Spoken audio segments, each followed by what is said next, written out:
Você acorda com aquela queimação na garganta ou tossindo durante a noite? Isso pode ser refluxo noturno. Quando você está deitado na horizontal, o ácido do estômago ele retorna muito mais fácil aqui para o esôfago, chegando até a garganta, queimando a sua garganta e atrapalhando o seu sono. Algumas medidas ajudam muito.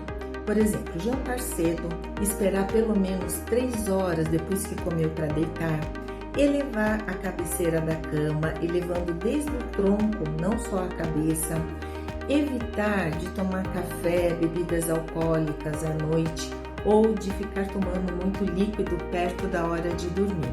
Isso pode te ajudar, mas se os sintomas são frequentes e intensos, aí chegou a hora de você procurar um gastroenterologista. O refluxo noturno não é normal.